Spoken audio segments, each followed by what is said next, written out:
I was born on the 3rd of October in '51. They were married in August of '50, and so my mom and dad that summer had worked a lookout tower in Northern California, and it was one where you walked in and hauled all your stuff with you. It was somewhat remote, and Mom was obviously pregnant with me, and they came out, I want to say they came out on the 30th of September, and I was born 3 days later.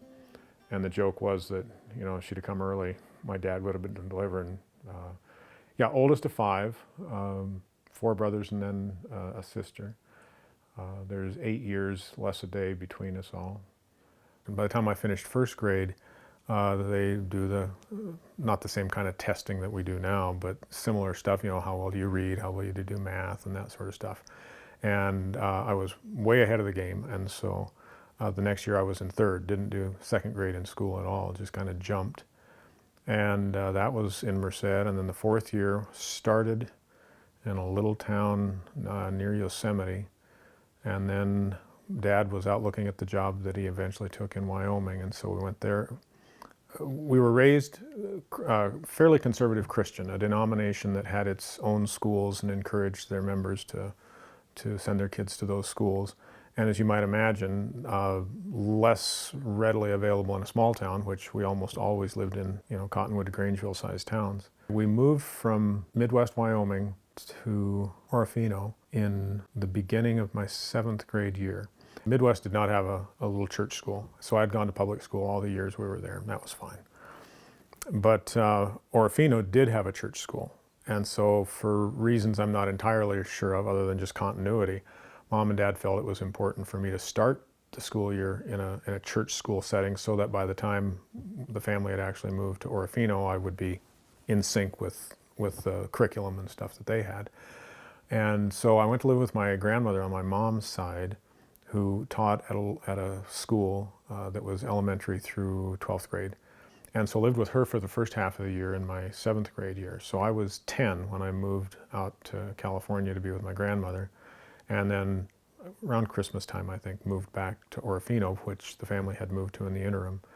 And so finished the 7th grade year in Orofino, and then the 8th grade year also in Orofino. And then here comes high school. Well, Orofino's got a little elementary school that the church operated, but certainly not any kind of high school thing. And the closest high school, church-related school, was up just south of Spokane. And so they thought, yep, this is where you need to go. So at the tender age of 12, packed me up. And so spent the year there, and then came home that summer, and by then we had moved to Powell. They wanted me in church school, and that certainly wasn't going to happen in Wyoming. And so I thought, well, you know, I know what grandma's like. I've got friends down there. So 10th grade year was down at my grandmother's place, and spent the whole year there. And so the next year there was a church school up in Bozeman, which was 200 miles away, and spent the 11th and 12th grade years there. So yeah, a lot of jumping around. A lot of different schools, a lot of different teachers, a lot of different experiences. When I went in 9th grade, I was 12, which is fairly young to pull that off. And I didn't have my driver's license until middle of my senior year in high school, just because you got to be 16. And so had a learner's permit, but yeah, started college at 16, met lit at 17, got married at 19. But in reflecting on it, you know, just never have had a really good communication relationship with my parents. And it's not to say it was bad, it just wasn't, well, you can put a period right there, it just kind of wasn't. And if you think about it, from the age of, I was not quite 11 when I left to go live with my grandmother for that half the year, but about from the age of 11 on, the amount of time I spent at home was about 30% of any given year. And okay, 10 or 11, I'm still a kid. By the time this is all said and done with, I'm an adult. And there really wasn't a boatload of opportunity to develop that relationship that shifts from child through adolescence to late adolescence to early adult, like most kids would have. And I really missed that. You know, that was, and I shouldn't say I missed it at the time. This was an adventure. Heck, you know, I'm all over everywhere. But I really did miss out on that changing relationship that usually happens between parents and children. My mom stayed at home all the time. She never worked as long as we were at home. God, she was a boy's mom like you never saw. She went hunting, she took us fishing, we went out scrounging. Anything we wanted to do, she was game for. My next younger brother and I used to complain because Dad was seemingly always at work, and he was. I mean, a lot of times he was the only doc in town, the little towns we lived in. And so he was delivering a lot of babies and got out and started teaching school, and I was amazed at how much my dad really did spend time with us, because I got to know kids whose dads didn't spend a lot of time with them either, and they didn't have the excuse my dad did. That's probably one of the reasons I didn't even think about medicine as a career, is that I knew I wanted to be home with a family more than Dad had the opportunity to do. He never took vacations with us. Always took time out for hunting, which no complaint there. I look back on it now and wished I'd have had more time with them as a fledgling adult, and not have it kind of grind to a halt when I was still a kid. But water under the bridge. We were in Orofino, and it was probably the summer between my 7th and 8th grade year. Almost had to be. Al and I are taking off, and I don't know to do what, probably go fishing. And next younger brother wanted to tag along, and we didn't want a younger brother tagging along. So go home, get the hell out of here, stuff like that. And he keeps on following us, and we're like 2 or 3 blocks away from home, and he's still following us. And so finally, I just wheeled around, and he darn near bumped into me like that, and I just shoved him, just pushed him like that, said, "Go home," la la la like this. Well, he fell down, knocked him down, and picked himself up, and he's crying because he's, la la. And so we head on and go, whatever. And we came back home a few hours later, and walked into the house, and Mom was the one that was home. Dad was at the clinic. When I had pushed him and he fell down, I think I probably pushed and tripped him at the same time so that he'd for sure fall down. Broke his arm. God, I just am waiting to die, because I'm going to get killed. And they didn't beat us, but I'm just saying I deserved it. That's a bad. And Mom says, "We'll let your father deal with this when he gets home." Oh God, now I'm really going to die, So, and so up to my room, my brother and I lived upstairs. We had rooms upstairs. And so I went upstairs and I just sat on my bunk bed, and I'm sure I just bawled. For one, how terrible. And for two, I'm going to die. It's just, and so sitting up there, and I bet I was up there for an hour, and hear the pickup come in on the gravel driveway, hear the slam in the back door, hear muffled voices downstairs, hear footsteps coming up the stairs. I'm going, oh shit, here we go. And he comes up, sits down in front of me on his heels, just in front of me. Finally, I had to look at him, which I badly did not want to do. And I figured, okay, belt's coming off. I deserve this one like there is no tomorrow. And he says, "I thought you loved your brother more than that." God, I'd have rather been beat bloody than hear that. Oh, God, it was exactly where my heart was. And he nailed it, just right there. I'd have rather had a whipping 10 times over than to hear that, because he was right. He was right. I screwed that to the wall. Probably the worst thing I did as a kid. Absolutely, I think the worst thing I ever did as a kid. And I was a pretty conscientious kid. I was pretty much follow the rules, do things right. And I lapsed of something there, boy, and just screwed it. But he was wise enough to know that sometimes sparing the rod is the right thing to do. And he hit the nerve that needed to be hit. And absolutely. Freshman year in college, went back to the college my folks had graduated from, which was in Northern California near Napa. And wasn't there too long and realized I would rather be back closer to home. Many of the kids I had graduated high school with had gone to Walla Walla to go to school, and I would rather have been with them. And so very early on knew that that's not where I wanted to spend the remaining 3 years or however much out of school. And at that time, they had assemblies regularly. and freshmen were required to go to the assemblies, and there was a little girl that sat next to me. Her name was Nancy Diamond, and Diamond and Deese were alphabetically. That's how they arranged us. And she was from Colorado taking nursing, and she too had come to much the same opinion, that she didn't want to come back, wanted to stay closer to home in the Denver area. And so we had kind of made a pact with ourselves that we wanted to go to things that the college was doing that might be a, quotes, dating kind of an opportunity. But neither one of us wanted to date because it didn't make any sense at all to be dating someone and then poof, gone. And so we became each other's default go-to. Good friend, she was a neat gal. And we enjoyed the year. We worked out well for us. Both of us knew we weren't coming back and said our fare thee wells. I really don't remember the fond farewell. We went our separate ways and that was it. And so went to Walla Walla then, the second year. And I hadn't been there more than a couple of days. And I was taking German with a kid I'd been in high school with. And so we were meeting in the library, and I got to the library, and he's nowhere to be found. And so I come back out and just seeing, if he's on his way, whatever. I'm just at the front of the library, and I see this girl walking across the campus toward the girls' dorm, which was kind of away from the library. And so I can see her, not from behind, but kind of quartering from behind. And gosh, she looked a hell of a lot like Nancy Diamond. I'm going, what the heck is Nancy Diamond doing here? So I raced up, kind of surreptitiously, and got a look enough of her face to realize that no, it wasn't Nancy Diamond, but that was a good-looking woman, so gee whiz, at least it wasn't Nancy. I was sure of that.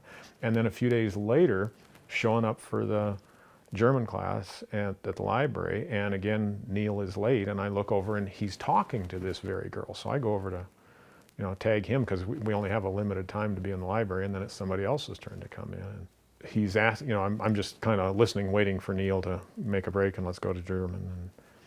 And he's asking Lyd, because Lyd knows the girl too. He says, what should I do? Well, I'd heard enough of the conversation. I knew exactly what he ought to do. I says, you dump her. Because she had gone with a friend of mine when we were in high school, and she ran that kid into the ground. I mean, just prima donna kind of silliness. And so I just said, easy, dump her. And Lyd's kind of going, the hell are you walking into this conversation? Because we had not met. But that was the first exposure of meeting her.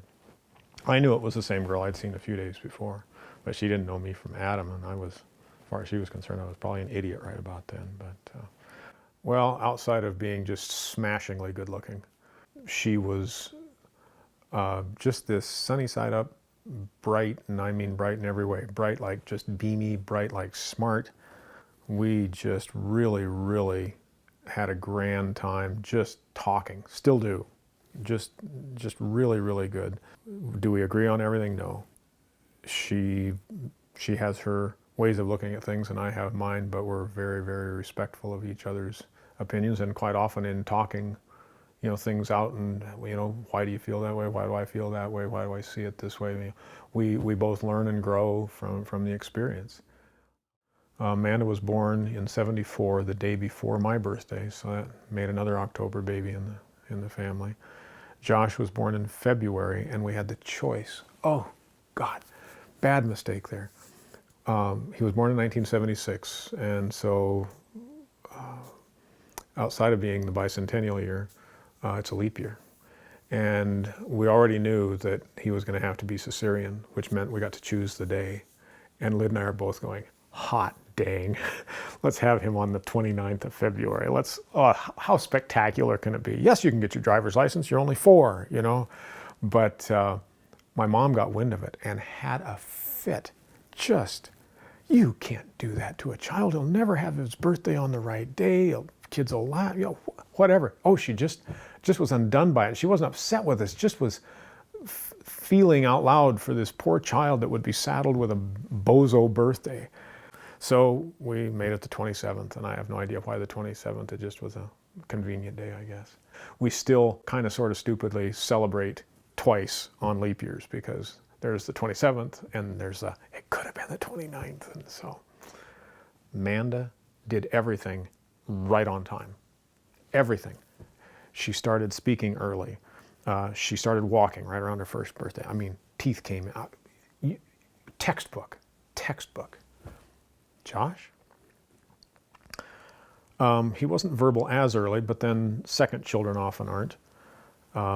He didn't walk until he was 17 some odd months old. He was that listen to the beat of a different drummer kind of a kid, and stubborn as a mule. Both kids are strong-willed in a good way, I guess I should say. You could look at Amanda, she had done something she shouldn't have done, and not say a word, and she'd burst into tears. Just, she'd know, intuitively she knew. And she picked up on those cues so cleanly and so well. I mean, discipline for her was literally never more than a look. Josh? I'd come home from work one day, and it was a miserable, tough day at work, at school. And so I sat down on the couch, which was like, say, against this wall, and the stereo was against that wall right there. And there was a rule in the house. You did not touch the stereo. You did not turn the knobs on the stereo, because I would come home, turn on the stereo, hit the music, and Josh had gone through and just twisted all the knobs to the right. And so, boom, you know, you're just getting blown out of the chair. And so you don't touch the knobs on the stereo. And so I came home, sat down. I wasn't even listening to the stereo, just sitting there, just kind of unwinding a bit. And Josh is paddling around over here, and he's 18 months old, barely walking, still holding himself up. And he gets over to the little cabinet where the stereo is, and he paddles over there. I'm watching him now because I see where he's headed. And he gets over there, and he gets over close to where the amp is, to knobs and stuff. And he gets over there and stands there for a minute and starts his hand up like this. And the little idiot turns back and looks at me, turns that knob. But that was him. He would test everything. Just, are you really, this is what you say, but is that really what you're going to do? All the time. Our granddaughter, of course, the only granddaughter, the only grandchild, and so spoiled rotten by grandparents, very verbal early, very musical early. I can remember her at no more than 2.5 or so, and singing along with songs on the radio and singing harmony. I mean, finding the notes that match, and that's, you can teach that, but to have an ear for it, woo, just crazy stuff. Charlie has a good natural voice. She loves to act, she loves to dance. Amanda asked her here a while back, what do you want to do when you grow up? I want to be an actress. Okay, good for her. Shoot for the dream. We were living in Salt Lake, lived there for 10 years, which was about 9 years too long. We have always been small town, always. Moved to Salt Lake because oil had gone south in Alaska, which we had been living there before. And so I had lost my job. Lyd still had hers, but we needed 2 incomes with a couple of kids that were starting to hit like teenage territory years. We had figured, spend a few years there, kind of build the savings account back up a little bit, and then get back out to a small town. And so we got online and looked for small town Northwest, somebody looking for a school counselor. And we looked for her, not me, because we figured, I could sub, I could stay home, go fishing, didn't matter. And set up a long weekend of interviews for her. We were coming up here because she had an early afternoon with Stan Kress, the superintendent here at the time. And then we had a late afternoon one down in Cascade. And so we came up out of Kamei. And you come up out of Kamei and you crest out over by Winona there, looking at the prairie, and you're looking straight at the butte. Pulled right over the side of the road and just took it in. It was a gorgeous day, beautiful, sunny, wonderful day, mid-May. And I told Lyd, I said, this better be the worst job on earth for you not to take it, because this is just too glorious for words. This is heaven. This is it. 23 years in July, and best thing we ever did. I can't imagine living anywhere else.